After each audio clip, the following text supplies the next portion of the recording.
way that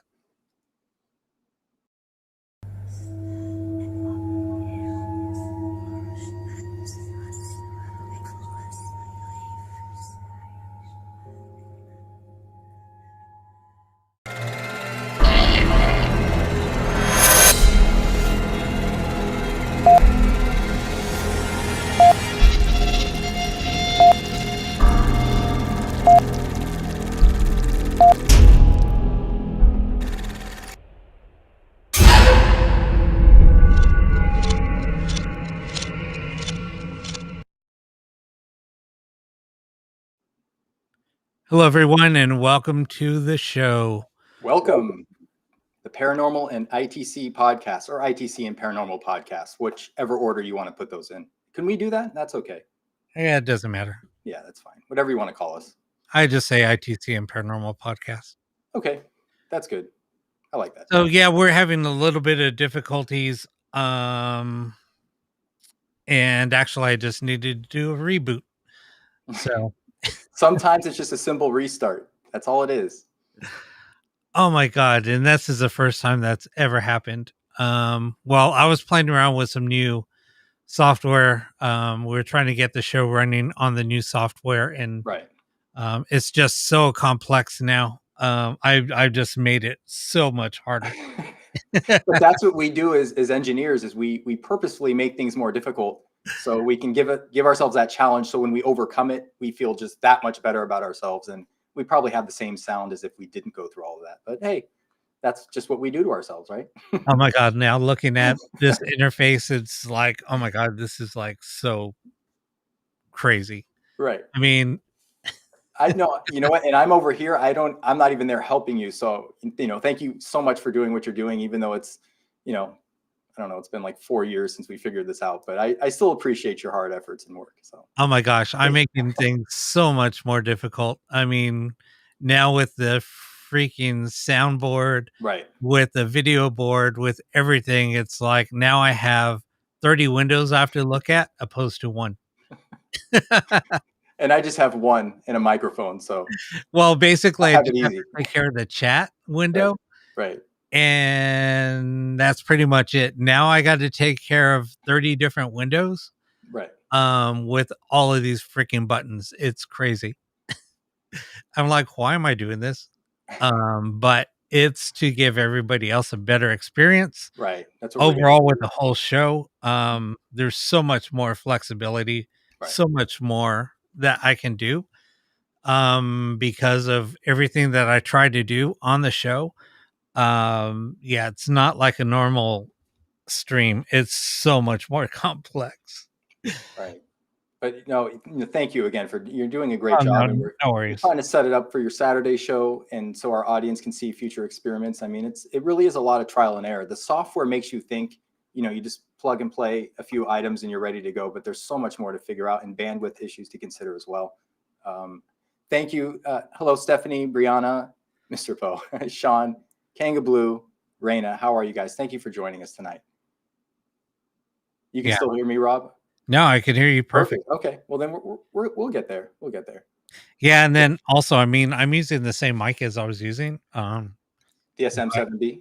The SM7B.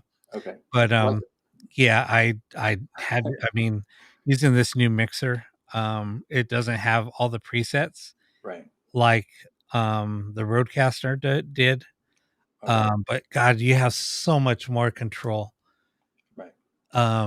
It's crazy. I mean, just having software where you can route all the audio. I'm kind of geeking out now. Right. No, I can tell. I get your text messages. I can tell. But dude, it's like so much better. I mean, yes, it was kind of working on the Mac, but nowhere near this. Yeah, it's so crazy. I mean, I'm just so excited. Yeah, we do love you guys, Stephanie, of course. That's why Rob's putting all this time and effort into it. So we'll figure it. We'll do more testing, and it'll get better. It'll improve. We'll get there. Oh no, exactly. It's only going to go up from here. Yeah, it's just going to take a lot of programming. I could probably simplify it for me, but I'm still going to have the routing software and things up, so it's still going to be a little complex. Especially to run a ghost box during our Wednesday show, even doing a session. I imagine that's what we're. I'm going to have somebody, a moderator, to monitor the chats. Seriously, because I don't know if I'm going to be able to do that anymore. Oh, I see. Okay, I see what you're saying. Well, and those are things to consider. That's what we have to. That's what we have to consider. It's going to be. There's a lot to consider, but sure, anyway, of course. Well, so, yeah, just wanted to say welcome everybody. Got a new toy in today. I was playing around with it a little bit. I'm kind of excited. Can you show it on camera? I could. So, drum roll, please. So here it is. Oh, okay. It's tiny little radio, but I'm going to do something. What's the model number on that? It's just some generic box. Just radio. We'll just call it radio. Digital radio. It is a digital radio. Yeah, I figured as much. Let's hear how it sounds. But check it out. It has random sweep. Well, look at that. You mean straight from the package? Straight out of the package. Well, then that's marketed for the paranormal or ITC research, correct? Yeah. Okay, I wasn't sure. I mean, I didn't know if you just picked this up from somewhere on Amazon and it's just a random radio, because I can't imagine someone would have a random sweep circuit in just a. I don't know if you guys can hear radio.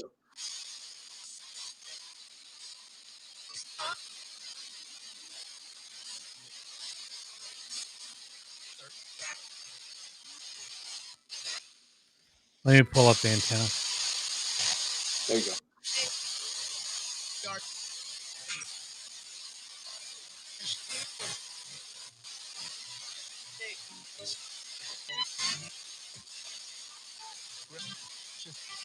Can you hear it?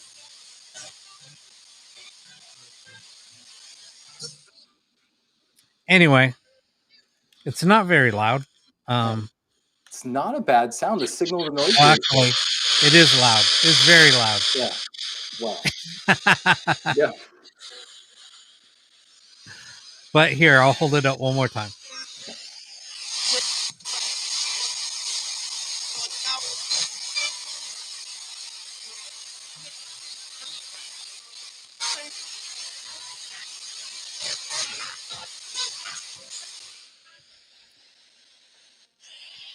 But not too bad. I would use this over the SB7 any day. I was going to say the signal to noise ratio, the voices or the communication are coming in a lot louder, or at least over the noise a lot clearer or with more amplitude. And that was an FM scan, right? That was an FM scan. Yeah. So that's one toy. God, congratulations. I'm geeking out today. That's really cool. Congratulations. Yeah, I got a bunch of toys in this week. But I saw your video on the EMF. Yeah. Or the EMI. Yeah. Nice thing about this is you see the top, the red or the pink band. That's RFI. So it's picking radio up frequency. Yeah. Interference from the LEDs and from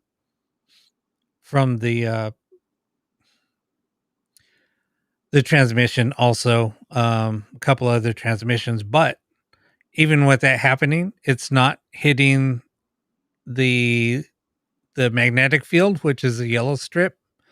So electronic will be the blue strip. So, but what investigators really look at is magnetic interference. So that would be the yellow. So whenever you get hits from a if you're using an EMF detector, basically that's what you would be going off, because it's looking at magnetic interference. But anyway, so even using the ghost box, there's no interference. If you use a cell phone app, just an app, no interference. Now, if a call comes in or if you get a text message, it will make all three fields go crazy because it's the transmission from the from your cell phone. So if for people that look for false positives, that's a perfect device for that because nothing else out there in the market detects lets you know when there's false readings or you're getting false positives. So this is the first device that I've ever seen out there that you can kind of see what when you're getting false positives. So it's pretty yeah, it's pretty amazing. Where did you pick that up? I picked it up when I ordered some things overseas. I picked up a few. I ordered 3 of them, so I have 2 if anybody's interested. Yeah, somebody else was and I were talking about it, and he had a few, and he said, "Here, let me show you something." And then he kind of demoed it, and I was like, "Dude, I got to. I can't wait for mine to come in." And but he's like, he swears by it now. He's compared it to. He's done like a review over the tri-field meter, all the meters out there, what everybody carries, all the way from mail meters, all the way down to tri-field meters. It's and the results, none of them can even hold, you know, they don't hold water compared to this thing. It's crazy, and that's how good it is. Um, and they're inexpensive. So anyway, How long have they been on the market? Or I been don't with? know. Okay. I just seen them. Not even I would say not even a few, maybe a couple of months, maybe. Right. Okay. Yeah, it's crazy. But anyway. Well, keep us updated on how they work because I know that you're going to be experimenting with them. So definitely let Oh us no, know. I mean, yeah, dude, I've already had so much success. I mean, just using it because that's the only reason why. The only reason why I carry an EMF detector or I normally carry a a frequency counter because of that. But now I don't even have to carry around a frequency counter. I could just carry this thing, and then it'll start beeping whenever there's fluctuations. So it's pretty cool. I'm interested to find out um, how that works for you in the field because I know you've experimented with many different meters. So I definitely want to know. I didn't know about them until you literally posted a video on it, and I said, what's this? I know you talked about it, but Right. definitely let me know because I know you've worked with most of those meters, and I know a lot of people have gone to great lengths to use that and apply it and analyze their findings to the best of their ability. So this is definitely something that, like you said, was going to stand out. Oh And no, exactly. right. Well, So anyway, yeah, so hi Nicole. there's just a lot Hi going on. Glenda. Hi Carl. Lisa. Thank you. Just building, right now I've just been building boxes and stuff. Yeah, how's that going? Dude, it's been a busy week. Let's see your fingers. Are you bleeding No, my fingers from are soldering? Oh, fine. very good. Yeah. Okay. So basically, I only have 3 more of these. After That's these are gone, they're gone. Um, I don't know what I'm gonna do. I I'll don't know what find something cases for you to do. We'll have you build I don't know something. what cases I'm gonna put my boxes in anymore unless I just go with something, We'll find um, something. yeah, something more elaborate, but I love these cases. I Yeah, just they're love great. Well, and they're a great homage to to Joe Joe. Siapi. And essentially, you both have worked with the T555 Texas Instrument timer. We all know I love Texas Instruments, but you've found a way to clock that in such a way to where you have a detuned FM receiver in the T555. So everything's just timed right. And now with your duty cycle adjustment, you can lengthen the amount of time that the signal stays on the radio station, and they really can fill in much more communication in that time. It's a great Yeah. design. I'm so glad I made you build them. Right? Oh man, no, I absolutely love it. And in fact, I wanted to talk more about your radio tonight and a few others. The main topic of the podcast tonight is we really wanted to address, Rob, can I do this now, or? You can do it now. I don't Okay. care. I'm just rambling. I'm just All right. excited about using new toys. That's all. Go in the break room for a second. Okay. So essentially what we wanted to talk about is we've addressed the types of communication: breakthrough and fragmentative. Breakthrough, where it cuts right through the radio signal or the analog signal flow and you hear communication, or fragmentative, where it combines tones, words, static to formulate phrases or sentences or even words. But now we want some audience participation. And Rob and I will give you a few examples, but we really want to know, what unique experiences have you and the audience had during your ghost box session? I have hundreds from the sessions I've been doing over the years. I'm sure Rob does too. But I've actually picked 3 that I thought I'd like to share with our audience. These are things that have happened to me that have been very unique through ghost box communication. But we really want your participation. We want you to write in and say, I've had this happen, or this unique situation has happened, whatever it is. What is it? Because we all have a story with this. We have something that's captivated us and kept us coming back. And I want to know if there was one moment or instance that just captivated you and stole your heart for this research.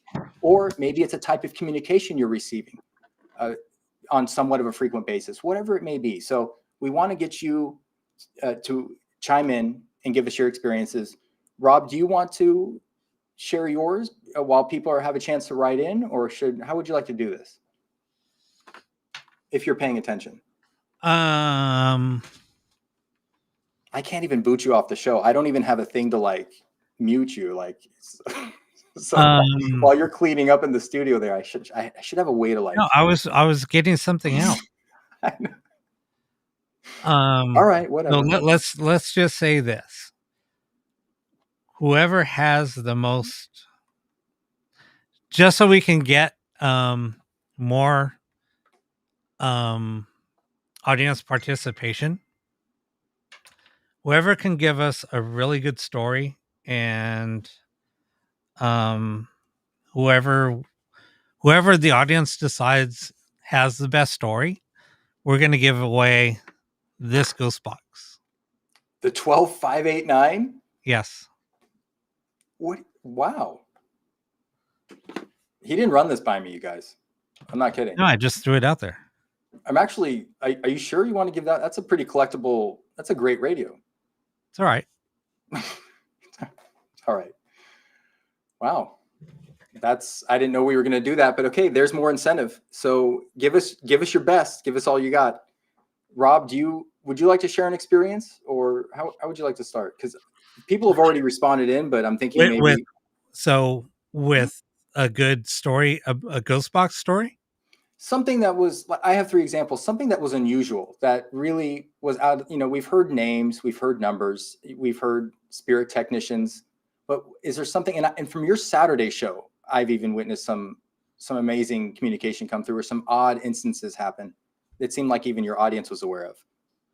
I have 3 examples. I mean, I can start and maybe kind of get the ball rolling if you want. Yeah, sure. You go ahead. Okay. So again, I've had so many amazing sessions or different things happen, but I've picked 3 that I thought were really unique. The first one I wanted to bring up was testing or experimentation via tones, radar blips, quarter note delayed or reverberated frequency notes. And what I mean by this is I would actually hear communication that says, "We're testing," or "testing."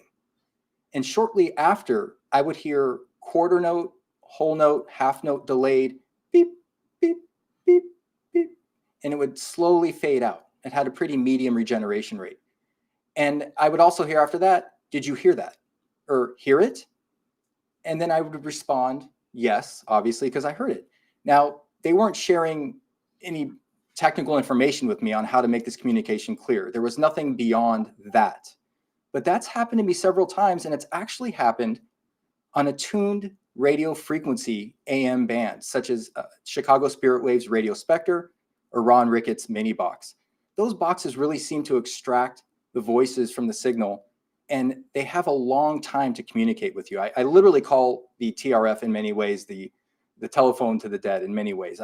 That's used loosely. Again, I don't know if we're talking to the dead. I don't want to claim anything, but it really in that way, they can run these experiments, and it's happened to me several times. The second, we've all had this happen, but I love when we observe communication between the others or the spirit, whatever you want to identify it as.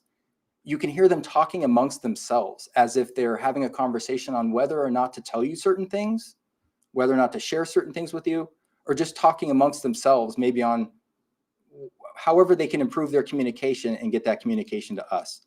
But I've heard it, and several of my friends have heard it as well, colleagues. It's like we're not even in the room. We're just listening to them speak amongst themselves. And the third one I have is what I am calling right now is the Brian files. And I'll try and be really succinct with this.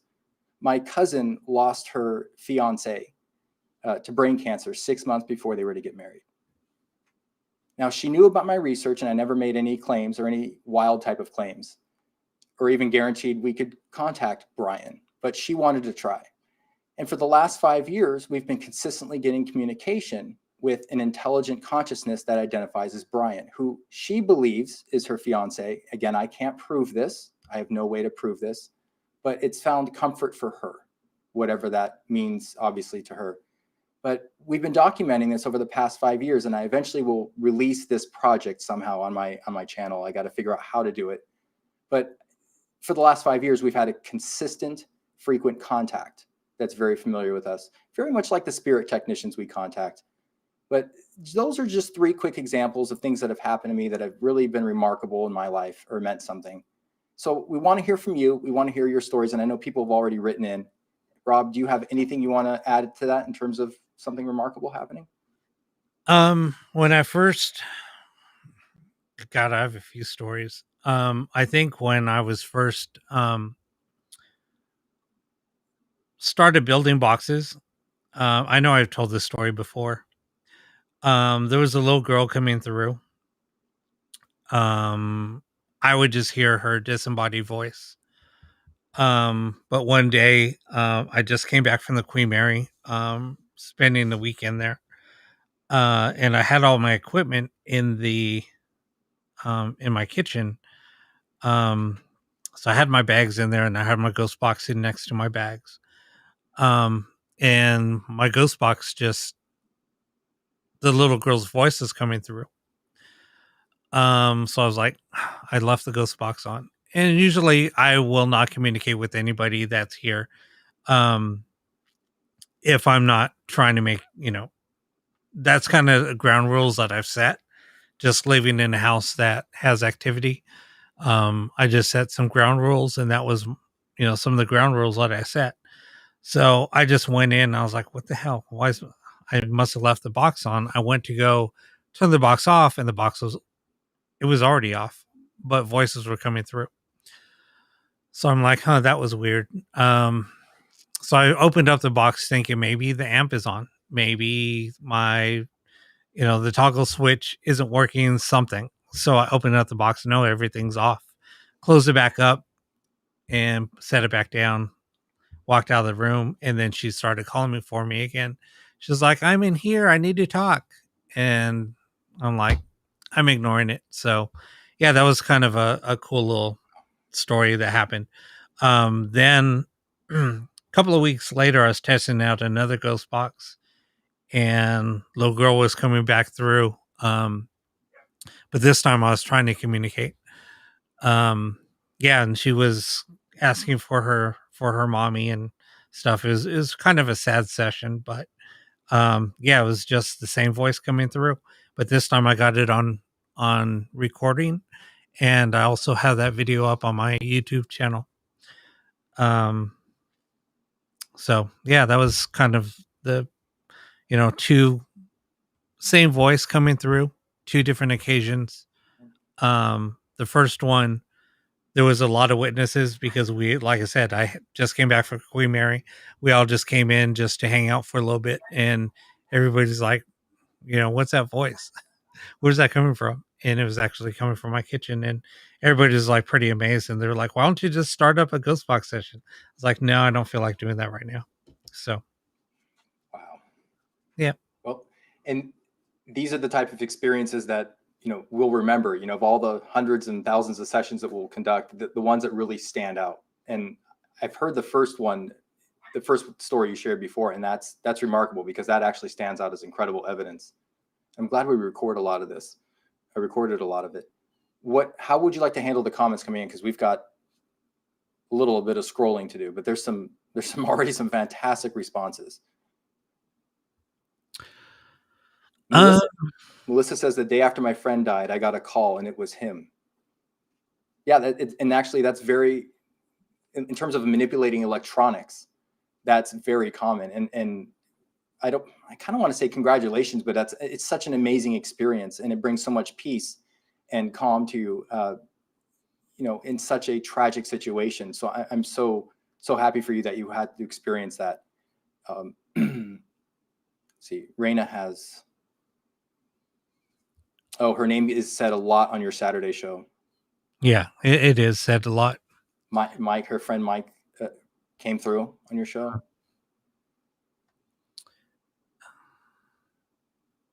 Oh, and she went to Blue Jay game. Okay, the Blue Jay game.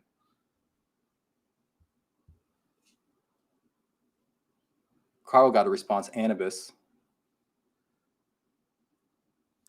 So basically, Stephanie was asking that her screen froze, and asking what she's telling stories about, or what are we telling?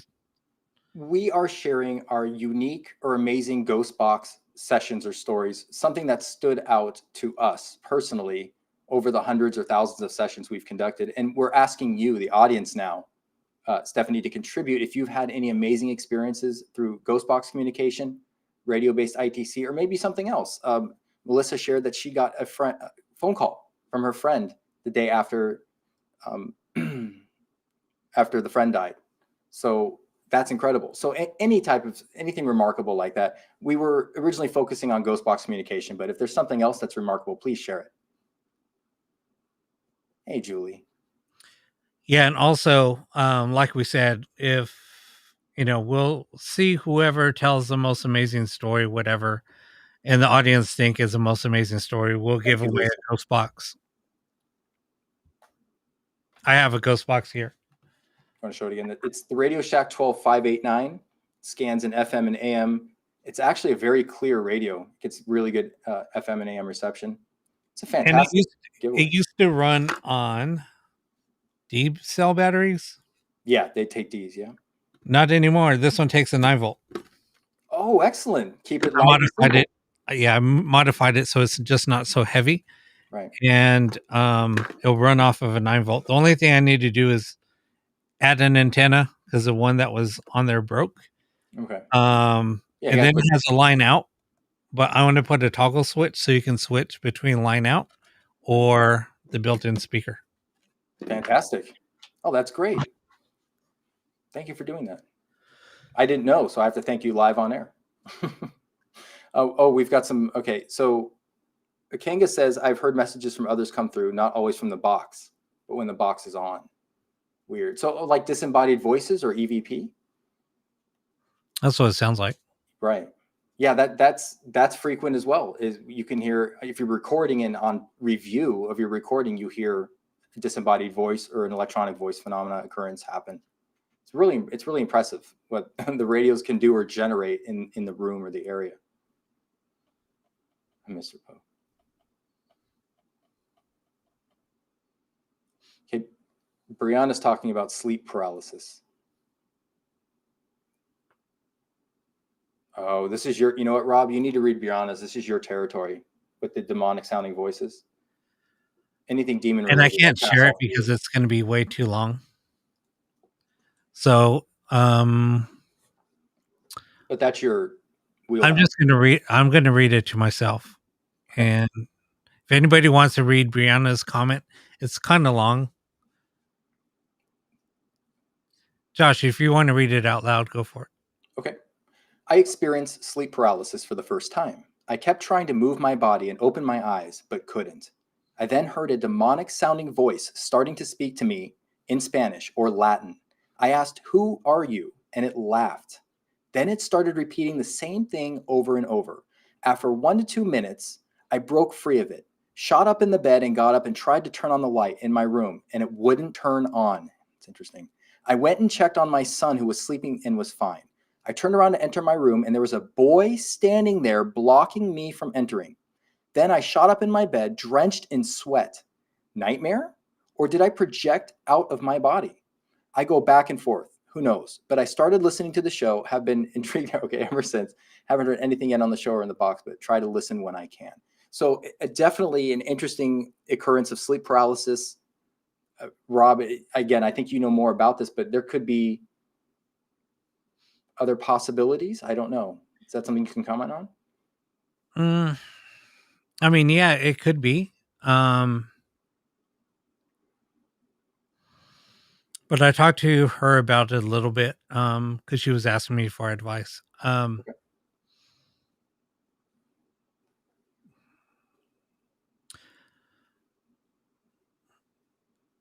Oh, wow. Sharon's, if I can read Sharon's, it says, "Hi, guys. I can remember my pop sitting on the end of my bed. About 5 minutes later, I got a phone call to say he had died at the time that I saw him." You know, that has been reported in these types of studies, that people will see projection or an image of the loved one that may be in the process of crossing over literally by minutes or seconds. That is very powerful. Again, very tragic, and words can't express my condolences for the loss that you suffered, but at the same time, I'm glad you experienced that in terms of, I hope it brings you some peace for the obviously very tragic situation. I'm very sorry. Yeah, it's loss is always hard. It's so hard. And I'm sorry for those of you that have lost your loved ones out there. Yeah, no, Rihanna, we read your I read your comments. Brianna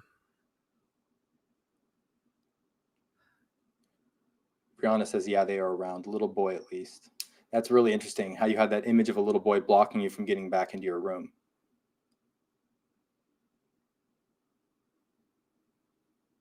Julie heard Bruce kept coming up in the last Ghost Box session. Mm-hmm. Both and her deceased ex-boyfriend, I guess I could say, and current boyfriend, both have the name Bruce. So a lot of significance with that name coming through your Saturday show. Yeah. Oh, last Ghost Box session. I'm sorry. I think it was her last Ghost Box session. No, it was on the Saturday show. Okay. Yeah. It was. Yeah, your Saturday shows have really brought out a lot of personal information for a lot of the audience. And that's really what started us to kind of create this topic tonight, is what have people experienced and what has really stood out to you. But some excellent examples of sleep paralysis. Carl got Anubis in terms of the communication or name. And Julie with Bruce. A lot of significance there. The funny thing is, like on Saturday show, it's just so different. And like I say all the time, I can't guarantee what we're going to get to come through. We can't guarantee, if it is, we don't really know who we're communicating with, whatever. But just with everything that happens and just all the responses that we get, it's like, how can you not believe that that's who's coming through? I mean, it's just because it just, the responses are just that incredible. And they're that, I mean, there's so many things that are tied to the responses. That it's just pretty amazing. I mean, if for us to say, because we don't know what we're communicating with, if in fact it is somebody's spirit, I mean, but it seems that way because that's what it seems like it's coming through. So That's I what. don't. Go ahead. I was just going to say that's what with the Spiricom device and George Meek and William O'Neill. That device he believed he was communicating. Information was being received, and George Meek basically from that device or around that time came up with the different astral planes that he believed we were communicating with that our loved ones or all of us cross over and we literally just change frequency. There's nothing different. We just shed this body, change frequency. We're at a higher frequency. And these frequency and the astral levels or planes were frequency dependent. In other words, they all vibrated at different frequencies. And that was based on the Spiritcom and his experiences in his career, that was his belief of how it worked and what we were communicating with. But you do bring up a good point, Rob, is we can't prove that 100%. We don't, as much as we've recorded and researchers have found out, we still can't definitively say this is what's happening, this is what's going on. We have a lot of great theories, and but to pin something down. I mean, I actually had a friend I work with as an audio engineer, and he says, what if we're just hearing the computer talking back to us? I'm like, what? And he believes in the simulation theory, that we're living in a simulation. This is just his theory. But he says, what if it's just the computer reflecting back to you information of your coding or of your life or the people in your life? And I thought, I don't know how to comment to that, but I mean, that's how he was interpreting this, is we're just getting a default response that's kind of maybe not intelligent in nature, but just responding to us. It's kind of our own signal bouncing back to us. I think he was trying to find a way to explain that better, but different people have different theories about what's going on. No, exactly. And that's why I'm not going to say, I'm not like somebody else and say this is 100% spirit communication, because we don't know that. Right. We don't know that. And you can't say that. There does seem to be an intelligent consciousness. Right. For lack of, but there does seem to be intelligent communication, and there is a consciousness in terms of they're aware of what we're doing. And I say they very loosely, but whatever it is, it's communicating with us, knows what we're doing on a very personal level. They know personal information about us, and they know what we do in our daily lives. So that's why I say consciousness in terms of an awareness, and it does seem to be intelligent. No, exactly. And that's what I can say. There's something there that we're communicating with. It's very intelligent. And there's a lot of coincidences that are happening. So, or synchronicities. I mean synchronicities. Right. I mean, whatever you want to say. There's a lot of things that do make sense, but we can't really say, 100% this is what's happening, because we don't know. No, it's true. And I think it's presumptuous. I think there's a lot of people in the field who are quick to presume this information, and maybe it is likely we're communicating with spirit, and that's what it is. And that is very likely. And, like George Meek has presented this information through the Spiritcom and through his career work, that is what's going on. And it's very likely it could be so, but to 100% say that is what's going on I don't know that we're at that point. I don't know that we can say that quite yet. And a lot of people assume that and then base their, how should I say, careers off of assuming that. And I think it's too early to make that call, in my opinion. Exactly. And that's why we do all this experimentation. Honestly, I don't know anybody that puts so much time and effort experimenting with spirit boxes. I know that people do use them on investigations and things like that, and that's great and all, but you have to put in more time and effort into it. And that's what we always go back to: instant gratification. Because you want to have multiple sessions in that same environment, in that same location, to see, if you get repeat responses. Now, in my environment, and I was just talking to somebody about this today, this is as controlled as you can get. I do know what's coming, because you do have to spend a lot of time determining you have to do a lot of baseline readings of any type of interference, whether it's RF interference, whether it's electromagnetic interference. There's a lot of things that you have to do. You have to spend a lot of time to get the environment as controlled as possible.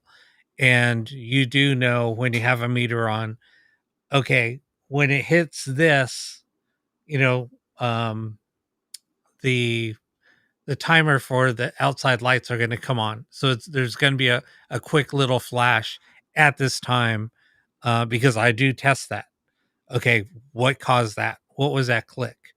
Why did that? Okay, so it's what time is it? And then I'll jot it down. Okay, so you kind of now know, like when I turn on my lights, because I have LED lights. When I turn on the LED lights, I get a reading of like 218 the on the meter for RF interference. Whenever I turn this on, that also kicks in. So you kind of know what's happening. Now, when you start doing ghost box session, are you getting any other type of fluctuations? Um, using a frequency counter, what's being hit? You kind of see those frequencies coming in. Then you kind of compare those with other type of meters. Yes, I'm getting a little technical, but this is how you set yourself up in a controlled environment. That's how I've worked in other controlled environments in the sound lab where there's Farigate mesh all over the whole room because we're testing wireless. We're testing Wi-Fi cards to see what type of interference. How can we um, how can we interfere with these? Let's see how tolerable the Wi-Fi card is to certain type of other frequencies coming in. What is it going to take for this to interfere with that Wi-Fi signal? Things like that. So you have that controlled environment. So I know how to set a controlled environment. And like I said, this area that I work in, this area that I do ghost box sessions in, I might have certain things set up to see if anything's going to set off a REM pod while I'm doing a ghost box session. I know that a ghost box isn't going to set it off because I can set a meter right next to the ghost box and there's no type of electromagnetic interference happening at all coming from that ghost box. And I could prove that by putting a meter. And people are like, well, the REM pod's being set off by the radio frequency. Well, no, it's not. And here's why. Here's my proof. And you'll see that I'll turn it on. The REM pod is quiet. All of a sudden, you'll start seeing spikes in the REM pod, and that meter is not even being affected at all, and it's sitting literally right next to the ghost box. So when skeptics come in, and now I say, look, here you go. Here's some proof. So there's just a lot of things that you need to go about to prove your work and your theories. So, and that's kind of what we're getting on. Anyway, I Yeah. rambled a little bit. No, it's interesting, and especially how you can prove in terms of working with the interference and what you're picking up, radio interference. In that, especially that new meter, I'm excited to see how that works with the radio on when you're working with it. We do Oh have yeah, I mean that was what really blew me away. I mean, I did a demo with the ghost box on with the meter leaning literally against it. Yes, it picked up the RF interference, but the EMI wasn't affected at all, and that kind of blew me away. I was like, wow, that's kind of cool, because if I set any other type of meter right next to that ghost box, oh, it's freaking like a K2, it's going crazy. Mel meter, it's going crazy, and because they're just set to pick up certain frequencies. right narrow band range. Yeah, exactly. We have some really good stories. Mr. Poe says, at a Long Beach cemetery, I was with a group that asked, can you leave here or are you stuck here? Immediate response on the Hack Shack, stuck. This happened 3 times at the same cemetery over 5 years. That's, and again, however time works in another dimension or on the other side, however you want to phrase that, there's obviously some type of discrepancy of time or no time. So I don't know what 5 years to us would, how that would translate over there. Again, saying that loosely, but happening 3 times in 5 years is certainly a good sample size in terms of, I mean, you did this over 5 years, not 5 days. So that's very interesting. No, and see, that's what I'm talking about. A lot of people don't. That's what people should do. Like, you can't go to, to a particular location and say, well, this has happened. It's like you have to go to that same location over and over and over, and to see if you can get those same responses, if you can get some of that same communication. Um, and that's basically how you start saying, well, there's no way that this was radio because it's happened over a period of time. Um, and then plus you start getting validation when you do that. Because it was like, well, was that a one-time thing? What happened there? Wow, it's fantastic. Thank you for sharing that, Mr. Poe. Stephanie has and more sleep paralysis stories.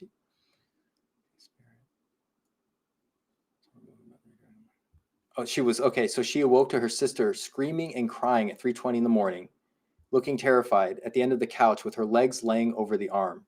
She told me that she had woke up from a dream of seeing a man in all black and then felt something grab and pull both of her ankles, almost pulling her off the couch.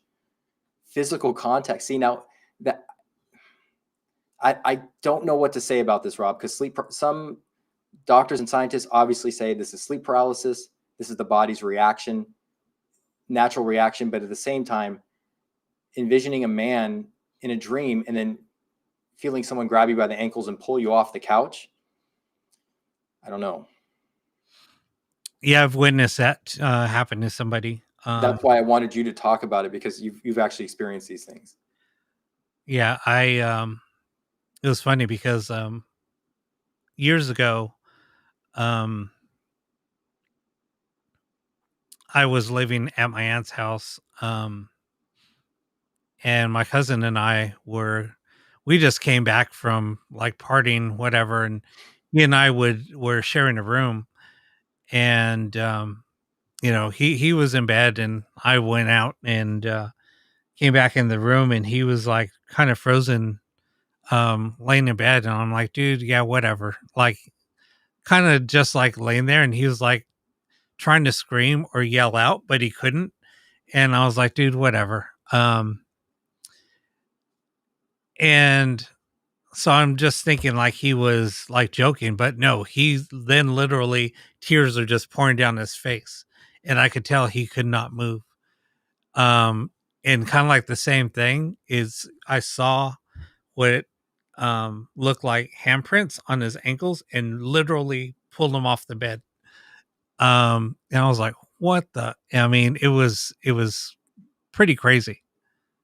And I'm trying to understand the frequency of that phenomena when sleep paralysis happens, or people I've at least spoken to in the industry who do investigations, even though I don't have much experience in actual investigations.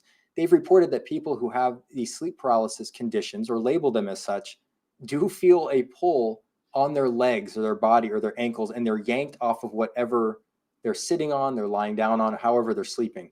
And I find that very interesting, that that's a common feeling, if you will, that you're pulled off of something, and especially by the ankles or the calf muscles.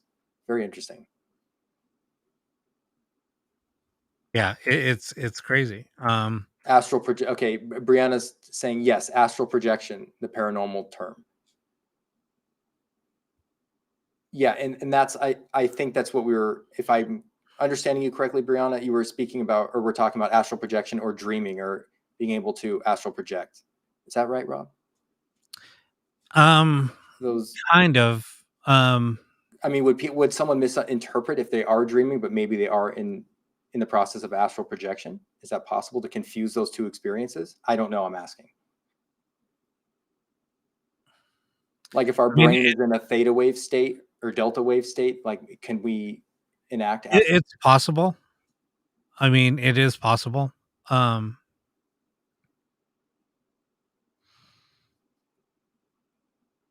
yeah, I I mean, was just trying to think. fascinating stories. Thank you for sharing these with us. Nightmares are associated with sleep paralysis as well. This wasn't like no nightmare I've ever had. Right. And that's why I'm inquiring so much about, now we're thinking about different theories of what happened to you. Hey, Len, how are you?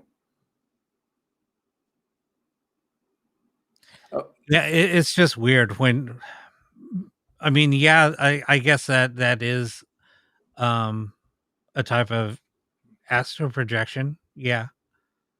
Because that's any time that you leave your body and you experience something else, it's basically an out of body experience. And it feels like a dream. And I could be wrong, but I believe they associate that when our brain's in a theta wave state, when we're not quite asleep. But I think that might be the same state that when you're under hypnosis. I think I could be wrong. Please don't quote me. But I think it has something to do with the theta wave state. And that's where people claim to do their astral projection, or they can get their brain to that state. Again, you know what? If you guys want if you want a little bit more insight from a parapsychologist perspective, I can get a parapsychologist to come on the show. That would be fantastic. I'm sure if I reach out to him, he'll come on. That would be fantastic. And we could talk about that a little bit deeper. Yeah, REM sleep. Yeah, like not quite in REM sleep. Yeah, exactly, Brianna. And I may not be describing that stage properly. I'm not an expert on anything, but especially not on sleep paralysis.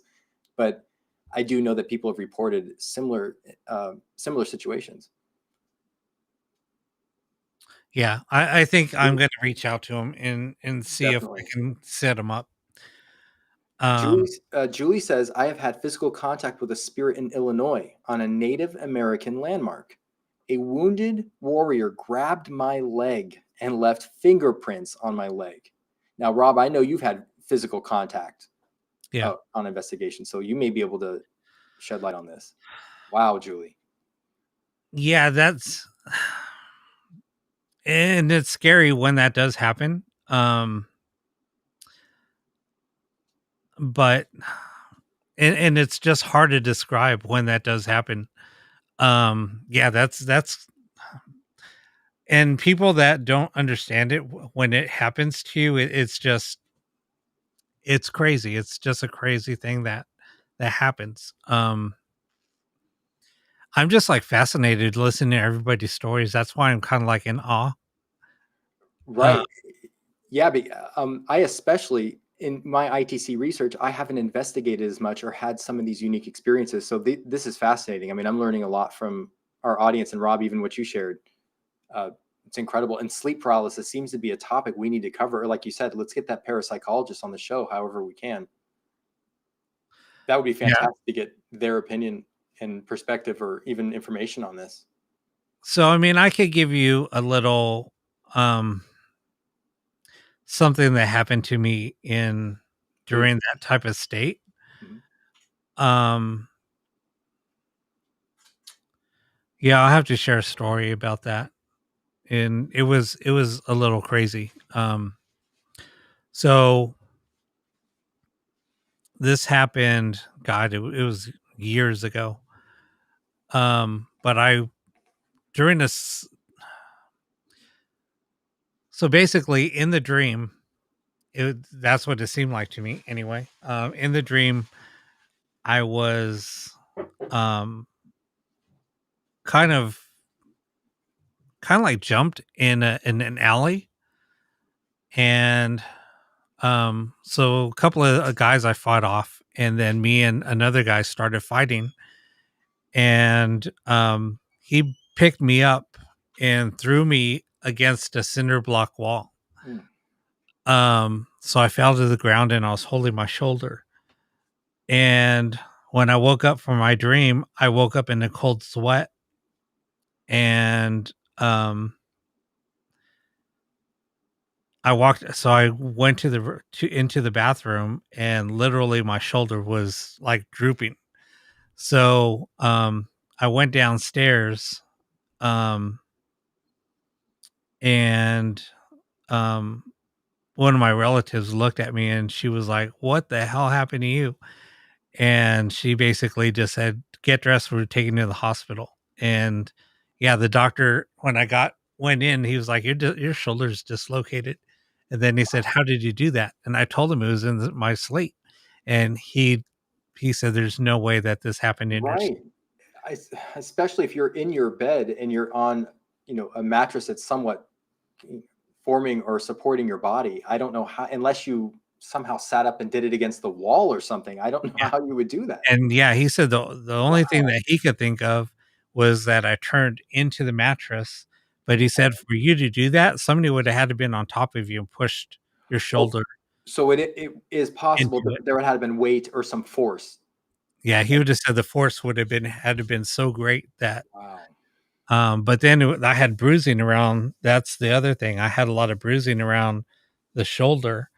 And he said, so you popping your shoulder out of place, I can see if you turn into it, like I said, with great force and it popped out, but the bruising I can't explain. So your standing theory is that there could have been a paranormal occurrence or experience someone in your dream, but this actually happened in your But it room. actually happened. Yeah. Wow. Yeah. To dislocate your shoulder, there'd have to be a perfect storm of events to happen, especially on a mattress when you're sleeping. And there's no other physical human doing that to you. There's, wow, Rob. Yep. I know. See, I know it just sounds crazy, but I mean, there's Better you than me. Ooh, man, I don't want to experience that. I'm all of a sudden very grateful for my lack of experience in these types of situations. It's very fusion. Yeah, Brianna's talking. So that's a terrifying scene from this show called Evil, but my sister sent it to me after my experience. Oh, okay. So Brianna posted a YouTube link. okay. Thank you for being interactive, Brianna, and doing that. That's really cool. So our audience can check that out as well. Kanga Blue. In high school, my friends and I were addicted to the Ouija board. After a few weeks, the classroom we were using had poison start leaking from the fluorescent lights. The building was shut for a week. What type of poison? Is it like a gas or liquid? I can't imagine it would be liquid. That would make, I mean, depends on the material in the ceiling. Was something leaking from the top? Interesting. Or even better, how or why? Was it all the fluorescent lights? That's wow. Yeah, no, that's crazy. Right? But poison too. I mean, it's not even water or condensation or anything. I mean, if it's poison, that can be easily detected Right. compared to water or condensation. Or even what materials would liquefy like that or leak? Not even an insulation would form into liquid unless it was really hot. I don't know. I have no idea but that's Wow. Oh, you'll never forget that. So those are the stories we're talking about. Something like that. You'll never forget poison leaking from fluorescent lights in your classroom in high school. Len says, I dreamed one night that I got into a fight with a spirit, woke up with a sprained ankle. Doctor said that he had never seen a sprained ankle that bad without any external injury. These are the stories we're talking about. Whoops, yeah. sorry about that, guys. And that he didn't even want to know how I did it. He knows that I am a ghost hunter. Well, yeah, so he doesn't. Yeah, that's funny. That's funny that you mentioned that. But Len, that's a lot of damage to your body. A sprained ankle is no joke. Wow. And see, Rob, this correlates with your story. Yeah. Wow. We really, Rob, I really see a need, and I'm glad you have that connection to get a parapsychologist on the show and I don't know what they'd be able to address, but I mean, these are things that I would love to ask them. No, I mean, we can have people ask questions like that. And because I mean, it's a topic that everybody has, questions about.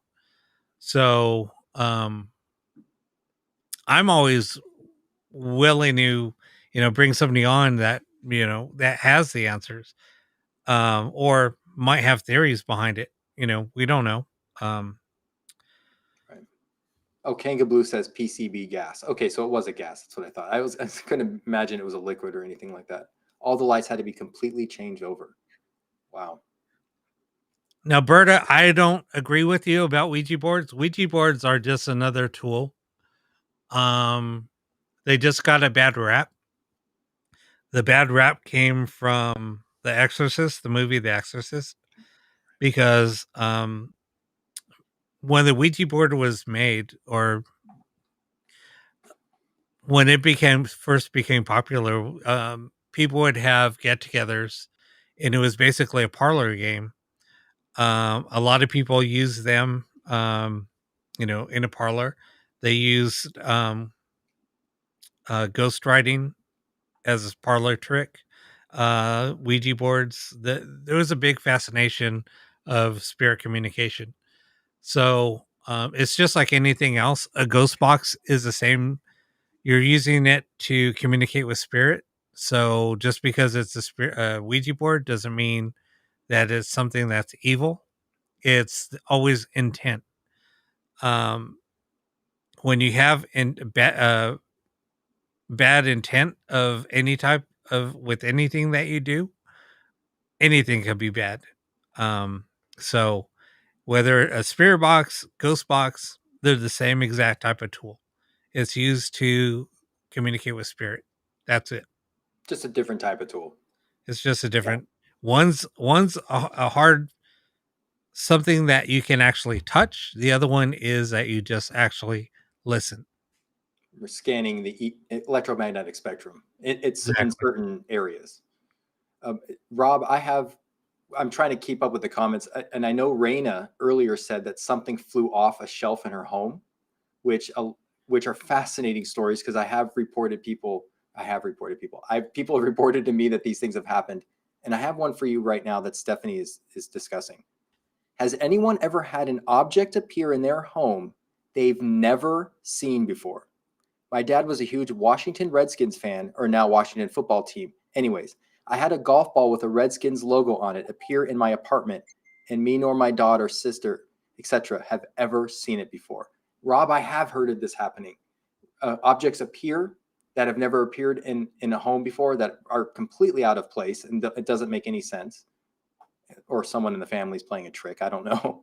Or a situation where something cannot be found. And it's not just a case of, oh, where did I misplace this item or my keys? I mean, something literally that should be in the same place is just gone, or it's disappeared. I don't know if you've had those types of experiences. Stephanie, thank you for sharing that. That is incredible, to have that appear and out of nowhere, essentially. I've heard of it happening. I've heard of it happening. Well, actually, um, I had a penny um drop in a shower one time. I was in the shower. Um, just out of nowhere, Why am I visualizing this? a brand new penny just like dropped, and I was like, "What the hell is that?" Right. And it literally fell in front of me and dropped. Okay. Wow. And So I've heard, it manifested out of thin air and appeared before you in the yeah, shower. there's a Wow. brand new penny. Um, and I brought that up. It was funny Wow. because I was doing a show, I think that same day. Um, I was a guest on somebody's show, and I talked about that happening, and somebody said, "No, that's a common occurrence. That happens." And I was like, "That was just weird." But Wow. yeah, In the when shower. they Yeah. Wow. when that term "pennies from heaven" come into effect, Right. that's where that came from, because just a penny will just drop from out of nowhere, and yeah, it's a weird experience. Yeah, I know that a lot of people subscribe to a theory that angels send us messages or comfort by using pennies or coins out of nowhere. I mean, I have heard that theory before. What really is fascinating is that it happened in the shower. It's not like you could say you had your jeans on or a shirt with a pocket in the shower and the penny fell out. You know, obviously you're not in the shower with clothes on, so how in the world did that just appear in front of you? I mean, there's just no way to really debunk that. Um, that's fascinating. I didn't know that story either. That's really impressive. Pennies from Heaven. Yep. Yeah. Legally Blonde says Pennies from Heaven. Hold on, we might have a special guest, We have a special guest. maybe. Hold on. Another surprise. Let's see. Um, God, there's so many stories. It's going to be hard. You're giving away a 12589 ghost box, and it's like it's going to be hard to pick I don't want to pick because I don't want to be the bad guy if someone didn't win. So you're going to have to pick. There's some amazing stories. There's so many amazing stories. All right, how about this? Everybody that has a story, that submitted a story. Careful, Rob. This could get expensive. No, that we just put in. I'll put everybody's name in a number generator, and we'll just randomly pick a winner. Okay, I know the number generators. There's a program. I think there's a freeware program on the internet.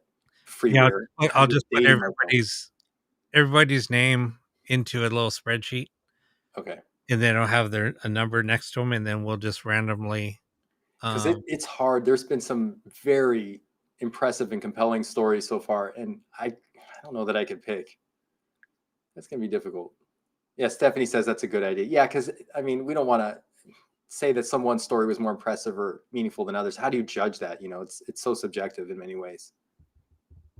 Okay, now the only bad thing is if you guys are if somebody wins and you're out of the States, unfortunately you'll have to pay for shipping. Rob, oh my God! Please tell me that. Okay, come on. I'm joking. Yeah, that's $180 shipping. I know, right? Free ghost box, you want it, but it's $180 to ship. Typical eBay nonsense, right? Yep. Very fair. Okay, Len says very fair. Yeah, because I didn't realize, and I'm speaking to you, the audience, I didn't realize you had so many compelling stories. I'm really impressed. I really thought we wouldn't have as much content, but that's incredible. Thank you for sharing these things. Len says, I had a feather from the tail of a red-tailed hawk appear at the base of a tree behind Bachelor's Grove Cemetery south of Chicago. A gift from a shaman from the tribe who used to live there. That is incredible, Len. That is incredible. And I didn't know that the story or history behind that a shaman did live there, but that would make sense that a red feather would indicate communication or his presence or some type of awareness. That's incredible. Rob, wow. Let me do this. Hold on. And Julie's right. Everyone has had so many amazing experiences. Hold on. What are you doing over there? Now you guys are putting me to work. Yeah. It's what it's about. Spirit making it rain. Legally blonde. Yeah, can we multiply the amount of pennies by, I don't know, just an infinite amount? So now I got to start scrolling back up. Yeah, this chat will save, so we'll have everyone's name who's shared a story. And no, I'm going to do it right now. So, oh, okay, even better, live on air. Oh my gosh, it's not going to have all of the stories, though. I don't think. I'm trying to see how high I can go. All right. Yes. Again, sleep paralysis is going to be a big topic when we get our parapsychologist friend on the show. We can address that. I'm just going to put first names. Can it rain $100 bills rather than pennies? I agree. I don't know why they don't change the currency up and just go for hundreds. I think everyone would be fine with that. But go ahead and keep talking, Josh. I'm going to. Okay, I wasn't sure if you were going to actually run it right now, so I was okay. So Julie makes a good comment. At least we have established for the naysayers that there are spirits and life after death. And really, I keep bringing up George Meek and the Spiritcom, but through different devices or whatever method you use for research or whatever evidence you're collecting, however you're collecting that, there definitely seems to be a difference in frequency in terms of what frequency we're at here as humans on this planet in this dimension, and the frequencies that allow the astral planes or the other side to exist. And it does seem like we're communicating with them in different formats. And as time goes on, we are collecting so much more evidence and so many more experiences of this phenomena of this communication or awareness of the other side, if you will, or their awareness of us.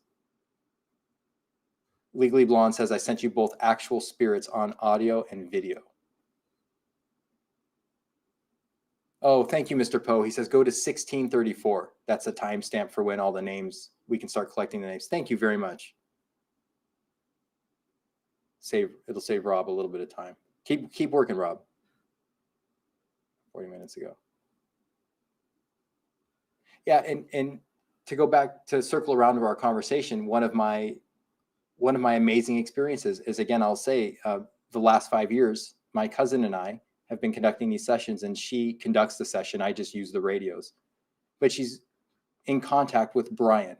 However, whatever that means to you, however you want to interpret that, but she believes she is talking to him. And we've had communication in the sense where, well, she'll say, what are you doing? He'll say, in class. He taught music. And then you'll hear a guitar strum. So yes, that with the mini box radio, it really depends on the type of radios you're using. That's not common to hear that on that radio.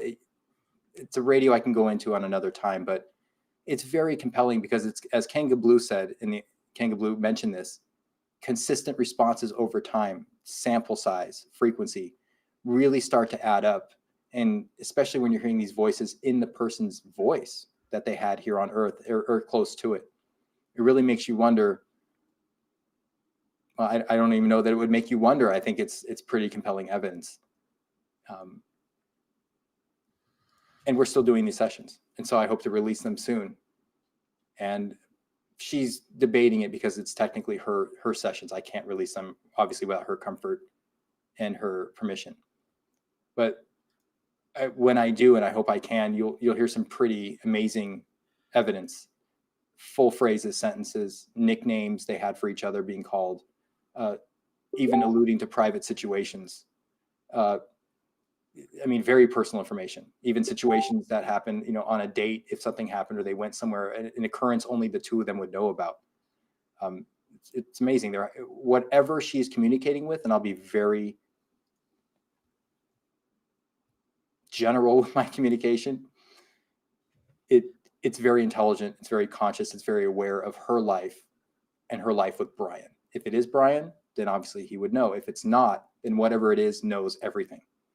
It's intelligent communication, very conscious, very aware. All right, I have everything set and ready to go. Let's do it.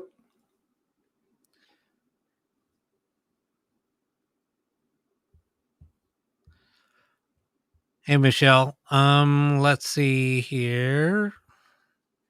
You got everyone, right? Yep. That's our quality control check. You got everyone? Yep. Yep. That's it. Okay.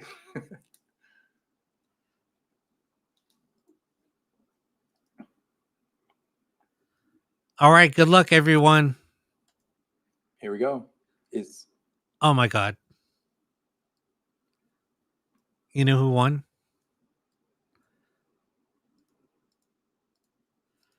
Hold on. I'll share with who won.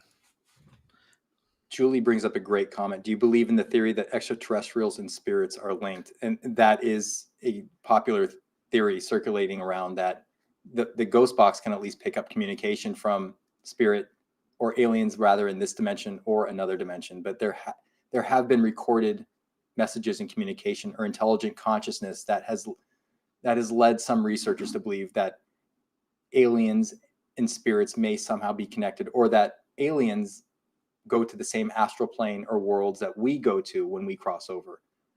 So many different theories. I feel like that could be a separate show, but there's been a lot of amazing evidence with that. All right, I'm going to post up who won. Ed won.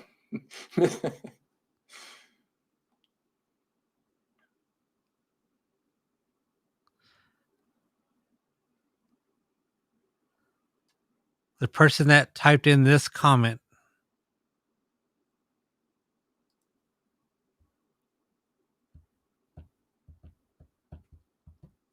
That comment? Congratulations, Wayne. Wayne, what was his story? Was that the EVPs at the cemetery? Yep. Is that the story? Yes. Okay. So now this was random generator, correct? This was a random generator. But at any rate, Mr. Poe, you shared the story about how you were at the cemetery and received those responses over a 5-year period. Incredible sample size, and that's really fantastic that you were able to capture that over a 5-year period.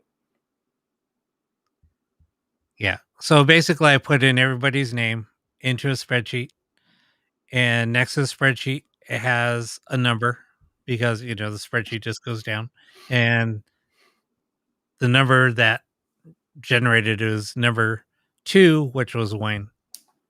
All right, enjoy it, Wayne. I mean that 12589 is a pretty nice radio. I called it. It is a hack shack, but it's a big hack shack. I mean, it's a big radio. And it's clean sounding. I don't know. It is. The battery's still. No, the battery in it's dead. Only $180 for shipping. It's not bad.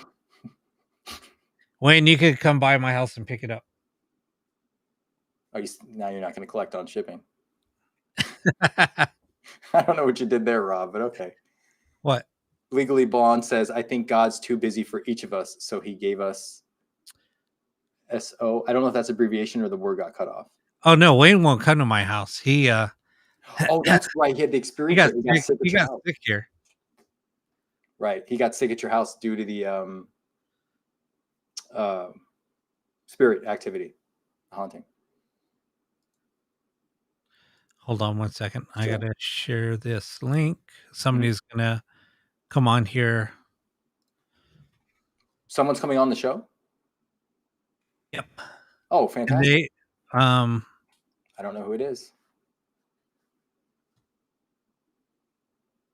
Hold on one second. I'm getting a little bit of information. Okay.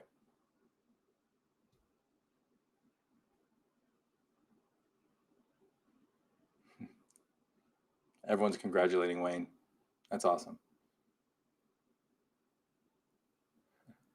Don't worry. I got more ghost boxes to give away over the next few weeks. I can always make Rob make more, so don't worry about it. Like this one? Yeah. Oh, are you serious? Ooh.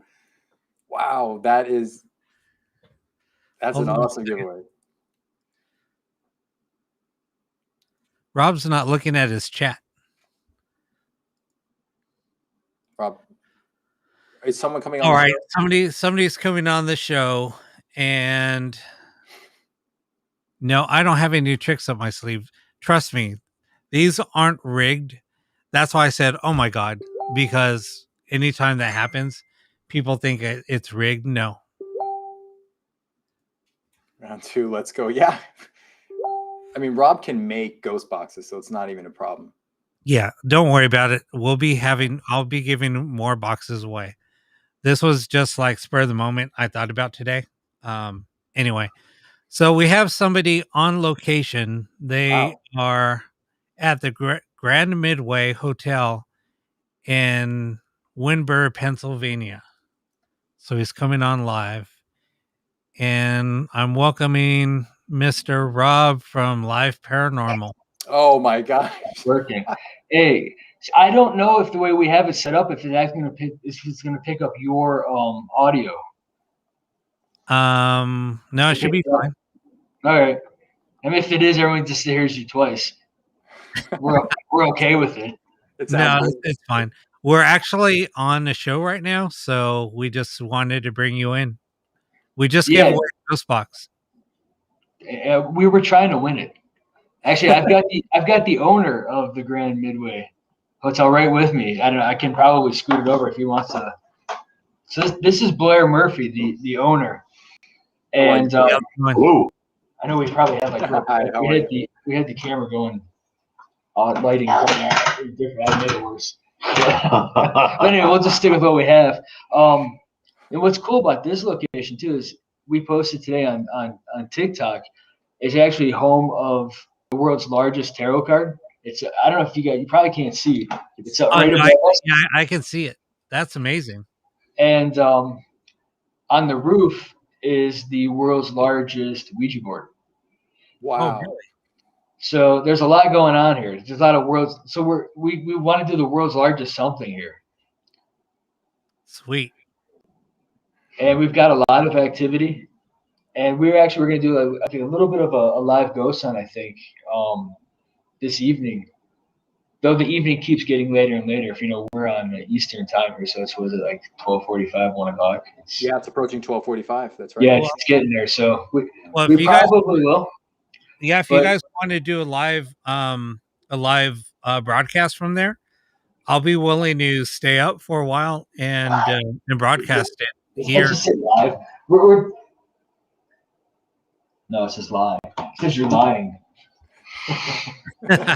we're doing like all different kind of things. Like, we don't know. We could do a whole segment on like apps and stuff, and most of my experience with apps are subpar, to say the least. So we've got a couple running, and we've been just downloading them as we've been sitting here. But we were here back in October when we did the Halloween special with Corey Feldman, and it really is a really interesting place. And why don't you tell some of the stories? They've been like we were just talking to Can you tell us a little bit about the background of the location? It's going to take forever. It's like so much goes on here. So I'll try to bullet it through real fast. This place was going to be torn down. It's in an old coal mining town. It's a 32-room hotel that used to be a brothel a long time ago, and we bought it on eBay for $11,000. A buddy of mine and I, and we relocated here. And I just acclimated with it. I just liked it and stayed here, and I've been here for a long time now. And we didn't know anything about the history. And there was like an unsolved murder in 1949 at the back door. There's a child buried in the basement from the original family. They told us they buried a family member.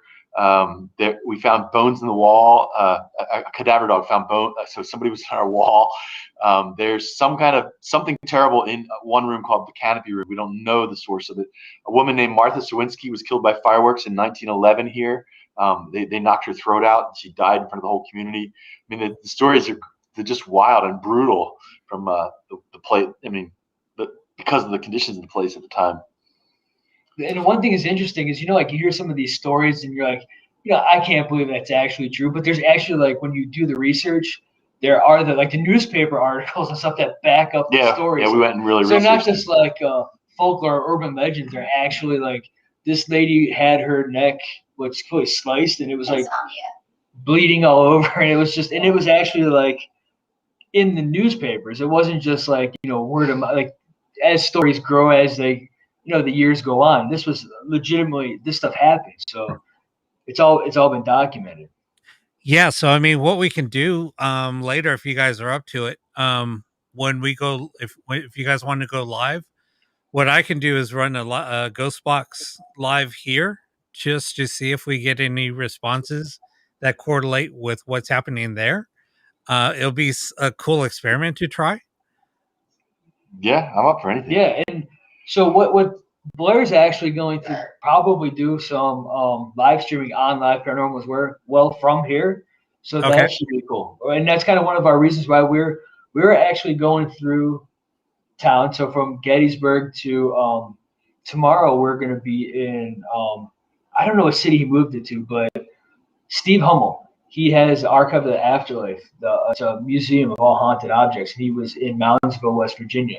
And he moved about 30 minutes in one direction in West Virginia. So we're headed there tomorrow. So we stopped here. And, anytime I drive by, I'm like, I got to stop. Because it's and it's pretty like easily, able to find. It's by Johnstown. So actually, remember when we were here the last time, there's the big flood here. Like there's a famous flood that happened in the Johnstown area. And he's got another building down the street. And that building's pretty cool, that church. Yeah, I've been building up buildings in this town because they're cheap. And so I bought a church up the street, a big church. And then Anne Rice, the author Anne Rice, she had a doll museum in New Orleans, and that closed down. And they donated the entire doll collection here. So her doll collection's up the street in that church right now. And it's hundreds of Anne Rice's dolls. Wow. So, yeah, it's turning into like a thing here. It's kind of neat. Right. Yeah, that's cool. Hey, Nikki. We were actually getting stuff from the questions related to the flood. So, and answers. And it was really, really interesting. So we were actually going to head over there, but I think like aesthetics for doing a live stream and stuff here, we have it all set up but flipped, so you really can't see. I would try to show you, but I know it probably. We have candles up behind us, and I'm sure like we'd start a fire. Something bad would happen. I can try to. Oh my god! I can go for it if you want to like see like the aesthetically. This is like the best. I don't know. I'm gonna flip it anyway. You guys can just deal with it. It's our page. So we can, I was gonna say, yeah. yeah. So pretty much here we have our candles, and you can see like some of the Wow. stuff. Oh, look at that. Oh Dude, wow. there's so many cool things here. Yeah, I wish I could take you. Like, I wish Look at the detail in that. Wow. You have to show them the tarot. They kind of saw. I don't know how I can do this. Here, I can do that. Here, ready? Ready? Here, I got the speaker. All right, I'm going to Here, show do you you want me guys this. She's Just going to take show it. it to you. Okay. I Thank don't you make very anybody much. throw up, but No, thank you for doing this. Good night, Brianna. Thank you so much for joining us this evening. I hope you guys can see it. Can I see it? Wow. Wow, that's amazing. Look at the detail. Yeah, that's awesome. So if you threw up, that's our. Yeah, so sorry.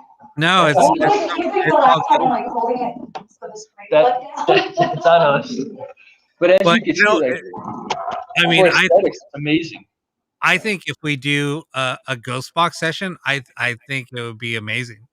Well, you know, I'm all up for ghost box sessions, for doing things that are kind of, I was gonna say out of the box, but should I say out of the ghost box, and pun intended on that one. You know, we've done different experiments before where we've had people do, you know, from point A to point B, ghost box in point A, we're in point B. We've ran recorded ghost box before at different locations, and believe it or not, you know, some of the people who consider to be like, you know, they consider themselves to be the experts in ghost box. They said it wouldn't work and it was stupid.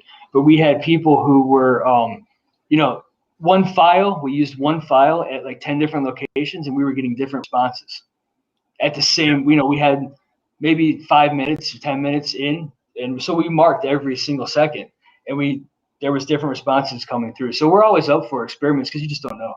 Yeah, no, we don't know. And that's the thing, like, there's been, you know, times when we've done ghost box sessions while I'm live. Other guys are doing them in Australia, and they're using my ghost boxes.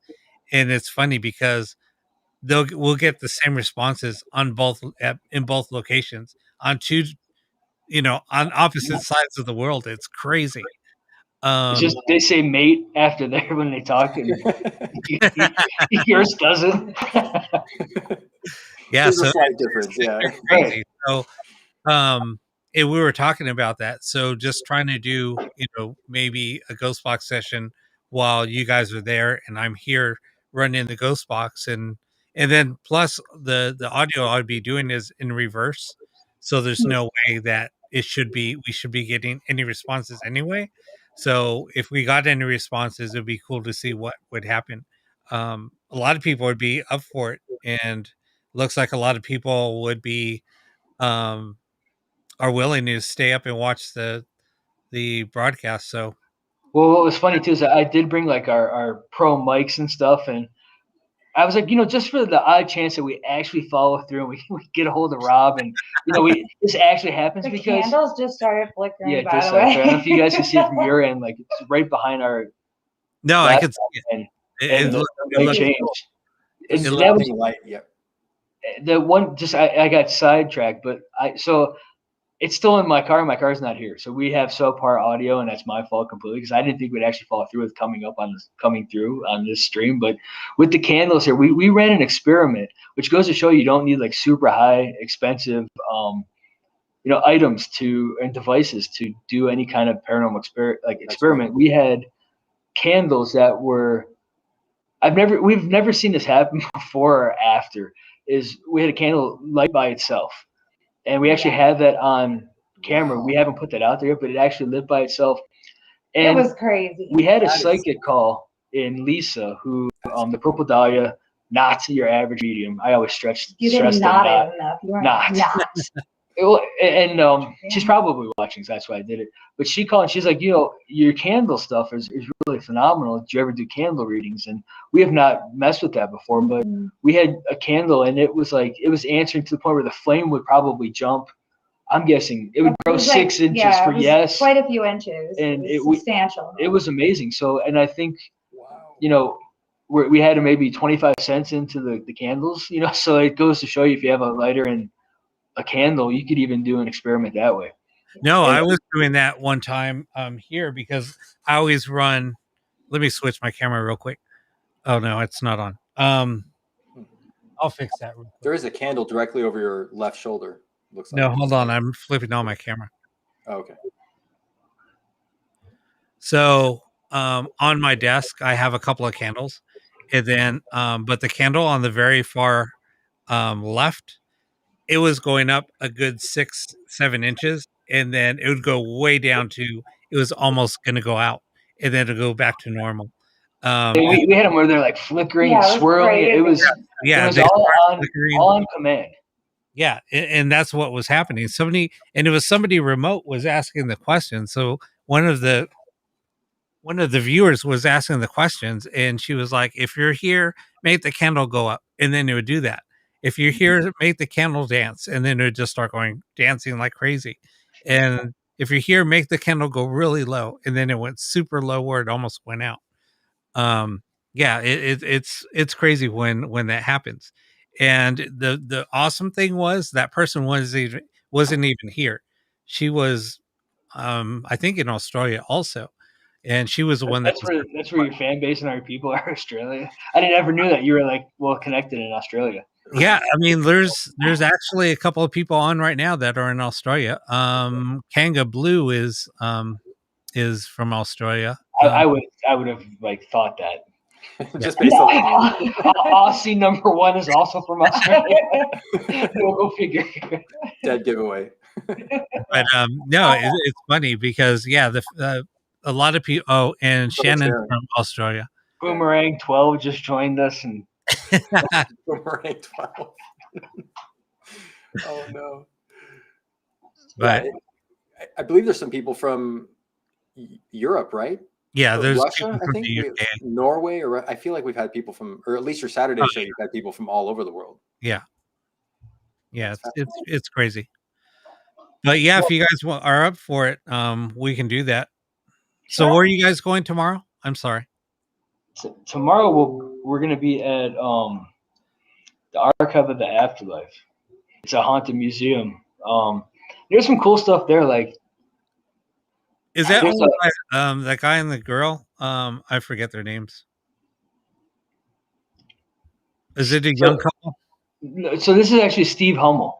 Oh, he had a show for a while when he was at his old location. Now he's still getting internet hooked up at his new location. And if you go to the Archive of the Afterlife page, it has his new address. I've yet to look it up because we don't have to be there until tomorrow. So I figure tomorrow on our way there, I'll look it up. I know the general way to get there. It's Moundsville. It was an adventure. And, they have it's weird. So some of the stuff you have to have the right mindset. Like they have a children's book that's covered in blood. Yeah. That was from a multi-family murder where there's little kids involved. And that was from the crime scene. So it's some of that stuff is a lot, to handle. You gotta really be in the mood and have the right mindset to even want to investigate stuff like that. It's right up my alley. Right, but I mean, when little kids are involved, and it's a Dr. Seuss book that has the blood prints on it and stuff. Without knowing the story, I was like, oh my god! I was like, what I needed. And then he actually has the execution cap from the West Virginia State Penitentiary. And we were there, and I was. Oh my gosh! We investigated around it, and so he's got it in this nice display, and then he has pictures of all the people who were executed, with that cap on, and of course, I'm thinking, who the hell's gonna come back and visit that cap? And if that's the cap, right, who is gonna what spirit would be attached to it? And I can't verify. There's a train of thought that maybe it's just a spirit that's messing with you.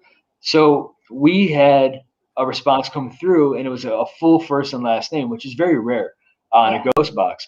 And it turned out it was Thomas Ingram, and we looked on the wall, and there's a guy, Thomas Ingram was one of the guys that was. That's great. And it was like super clear, like we're talking here, but it's like the way, as you can tell by our little bit that we were talking to you, I enjoy, and we've known Rob for years. I'll crack a joke every couple of minutes. So it's like, if that was me and I was dead, would I just look at the wall and be like, yeah, I'm Thomas Ingram? But at least we know there was some intelligent response there because somehow someone could read, or we got Thomas Ingram. So, we'll probably, there's that there. What's the other, that Eileen? Warners. Yeah. They have the Bible that she carried to her execution. And that's there, so that's pretty cool. And I believe we made contact with her the last time we were there, but I made cool. I don't remember that trip that well. So that was during my leg injury time that I snuck out. Okay. Wow. Those are very powerful items. Definitely worth investigating. There's a lot of stuff there that's really interesting. Very powerful. So that's where we're tomorrow. And like I said, anytime anyone's out in Pennsylvania, they just got to check out the Grand Midway. Yeah, no, that'll be cool. It really, the responses are very intelligent here, and it's pretty easy. It's like off the PA Turnpike, which I travel all the time. It's like 20 minutes off the Turnpike, so it's not like one of those places that it's in a more of like obscure city, but it's not like super hard to get to. Right. Some of the places you get to, you never even heard of, or even heard like within an hour distance of it. And at least this one's like easy to travel to. No, exactly. No, that's awesome. So, just let me know. We'll coordinate something, and people just stay tuned. Just watch out if we go live again. And if we don't, we'll just blame Rob. Oh yeah, of course. I blame Rob for everything. So that's the other Rob, not just to clarify, not me. No, not you. Just blame all Rob. Yeah. Just policy. It's Rob's fault. Just blanket policy every Rob. Rob squared. Oddly enough, statement. We were getting responses today that it was amazing. Yeah, she was kind of like, I was loving it. I didn't hear her laugh until these responses were coming through, and it said, it was calling me an a-hole. It didn't like me. Highly intelligent and it spirit. said, I was like, well, who are you talking about? And it said Rob. And I said, well, what Rob? And it said, like, you. And I was like, no, you're talking about some other guy. I said, no, we're not. No, we're talking about you. And I was like, so it was great. They are, and maybe they just knew we were going to talk to Rob Hernandez. No, I was talking about you. It was totally you. They reaffirmed it 1,000 times over. They were like, no, if there was an arrow, they would have been like this. Okay. Like, it was on point. Yeah. Oh my gosh. I cannot confirm or deny, but maybe we can do that later and figure it out. That intelligent communication is fascinating because, I mean, even the curse language was proof positive in so many ways that's not coming from a local radio station. I mean, maybe it is, but someone's losing their FCC license shortly after. So. Exactly. Well, and they might hate me on the radio here too. You never know. Right. It's a universal hate. Nationally known that they just don't like. But if we do some sort of, I put a comma in between the two. I noticed because I like just by train of where we do a podcast together, obviously on Live Paranormal, so people will probably know. If I say do, I have to put a pause in between, because if she says do and do, or if I do that, then she gets mad. His phone gets lit up and stop. So if we do the live stream of the Ghost Box, we'd like to do it soon. Mm-hmm. So I know because the owner has work tomorrow and stuff, and like I said, it's 1:00. Okay. So it's 1:00. Yeah. If you wanted to get that going, we should probably get that going. Okay. So I don't know how much longer you guys are staying on, or if what's. No, we're going to be on for like another 20 minutes. Say 2 minutes. I think you said 2 minutes. That's 2 minutes. We're going to do it 15 seconds. So we can the wrap up. You do the month in review. That's not good. No. Why don't we do this? Why don't we just take a quick break? You guys can go set up or do whatever you need to do. How does the picture? The picture probably looks. Is it okay enough? The picture looks very good, actually. Yeah, I mean, it looks fine. It looks good. So give us like high 5 chair behind minutes. us. Not actual high chair. The lighting's good. I mean, I can see your faces and everything. We're sitting in attitude. For like no prep at all, I guess we'll roll with it. I mean, it looks good. It looks good over here. I mean, the sound is really good. Rob, I mean, are you hearing it clearly on your end? No, Rob, it sounds great. Okay. All right, sounds good. Then just, I guess, give us a call back and we'll just do what you got to do. And we're ready. You're ready now? We're just waiting on you, Rob. All right. So give me 5 minutes. Totally you. Give me 5 minutes to kind of reset up, and then Josh, keep everybody entertained. I'll be right back. Oh no. Do you dance and stuff? That would be great. I'm gonna have to start dancing or singing or doing something. Put the FM scan on no scan. Right. So, Rob, you're keeping our sound on, right? We could actually, if you want to end the segment and then restart up a new segment and label. Now, why don't we do that? That's what I was going to ask, because the sound will cut out if you're working on something. There's times when the sound cuts out. So I'm thinking maybe we should restart. Yeah, just give us a call back and we'll get it on your time. Okay, so everybody, what we're going to do is we're going to end the show and we're going to start up another show. Yeah. At what time is it? When? No, I don't have a stripper pole. At 10 after 10. So in 10 minutes. Give us 10 minutes. Our audience, if you're still around, 10 after 10 or East Coast time, 10 after 1 a.m., we'll be back on. Give us 10 minutes. All right. All right. End this, so I just have to do it for me. I'm going to kick you guys off. That's even better. All right. I'll see you guys in a few. Okay. All right. So we're going to end the show and we're going to start back up in like 10 minutes. All right, guys. If you can make it, we'll be back in 10 minutes. We'll get this set up. We'll do a live Ghost Box session with Rob and Nikki on location. And they're going to probably do a little investigating and we could take part of it. Oh, part in so it cool. if you guys want. This is so cool, guys. Come back. 10 minutes or 10 after the top of the hour. Yep. All right. See you soon.